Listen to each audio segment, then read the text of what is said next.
Hello, today we're going to be learning about transformations. Our target is I can recognize, describe, and show transformations. Before we get started, we're just going to do a quick review on congruent figures. So congruent figures have the same shape. So if you see these two figures, they're both triangles. They have the same size. So they're both the same size. They're going to have the same angles. So here's 36 degrees, 36 degrees, 72 degrees, 72 degrees, 72 degrees, and 72 degrees. So they all have the same angles, and right here is our congruent symbol. So this triangle is congruent to this triangle. And then the fourth thing is they're all going to have the same side length. So each side length will be the same. So these two shapes are considered congruent. So a transformation is the change in position or orientation of a figure. So we have the pre-image that is transformed into the image, and the images are congruent to the pre-image. Okay, so the first one we have here is a translation, which is also called a slide. Then we have a rotation, which is also called the turn, and reflection, which is also called the flip. And we're going to go into those a little bit more in detail in the future slides here. Okay, the first translation that we're going to learn about, or sorry, transformation that we're going to learn about is translation. Translation is when the figure slides along a straight line without turning, where the pre-image is transformed into the image. So here we have translation. You can take the SL from translation and make the word slide. So that can kind of help you identify what translation is. It's when the figure is sliding along. So here we have the pre-image that slides along. It's in the same position, it's just in a different place. The next transformation is the reflection. Reflection is the figure flips across a line of reflection, creating a mirror image. Okay, so right here we have reflections. You can take the FL from reflection and make the word flip. Okay, so here we have a pre-image, and it's kind of like you flip it, and over here is your image. So basically it's like the triangle's looking in a mirror. Okay, there's the mirror image. Then the last transformation we're going to talk about is rotation. Rotation is where the figure turns around a fixed point. So here we have the word rotation. You can take the T and make the word turn. So we have our pre-image right here, and it rotates around. It goes upside down, then it's sideways, then it rotates back down, and it's right side up. So the image has not changed. It's just changed positions. It's just rotating around. Now we're going to look at graphing transformations. So the first one we're going to look at up here is the slide. So here we have our right triangle, and then it slides 10 units to the right and 7 units down. So right here, it's exactly the same shape. It's congruent to this shape. It's just in a different position.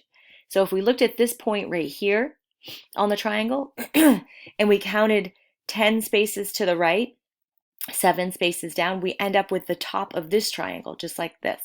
Then if we go to the bottom of the triangle where it's a right angle, if we took this angle and counted 10 spaces to the right and 7 spaces down, we'd end up at the same spot of this triangle, the bottom angle where it's a right angle.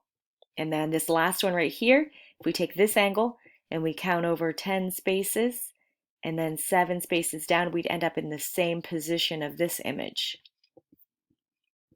Okay, so up here represents the slide or the translation.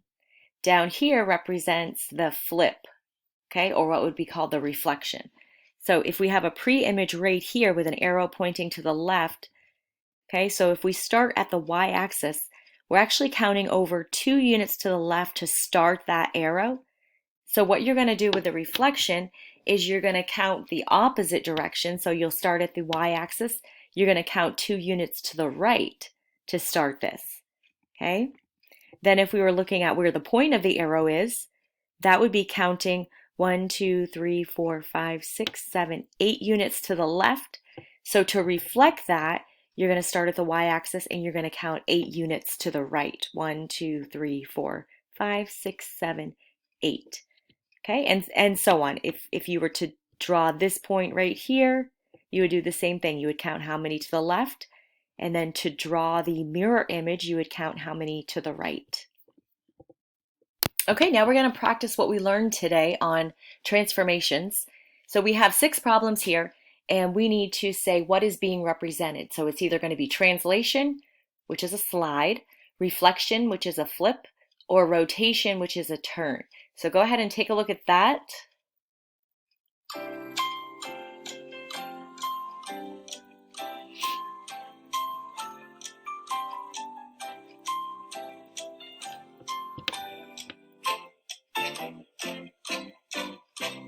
Okay, let's see how you did on this.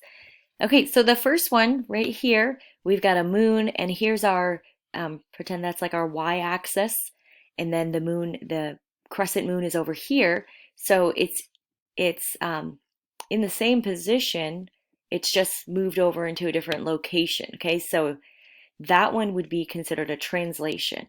Then we have a triangle. Okay, there's a line of reflection, and then we have another one, and it's the opposite of what this triangle is, so that would be a reflection. Number 3, here is our y-axis, and we've got this, I don't know what you would call that, some sort of a, not quite a circle, but you've got this figure right here, and then if it were to rotate around, it could end up here, so that would be a rotation. Then number 4, here is our line right here. So we have our parallelogram here, and over here it's in the opposite position. So that would be a reflection. Then here we have like a semicircle. Then over here it's in the same position, just in a different location. So that would be considered a translation. It just slid over. And then number 6, we have this Pac-Man looking figure, and here's our y-axis, and over here it's the same figure, it's congruent, but it's just in the opposite direction, so that would be considered a reflection. Okay, so for your independent practice today, you're going to answer numbers 1 through 6, what is being represented. So you're going to choose translation, reflection, or rotation. And this is just like the exercise that we just did. So you just need to write 1 and then write A, B, or C, then write the number 2, A, B, or C. Okay, and that is our lesson on transformations. I hope you enjoyed the lesson. Have a good day, and I will see you next time.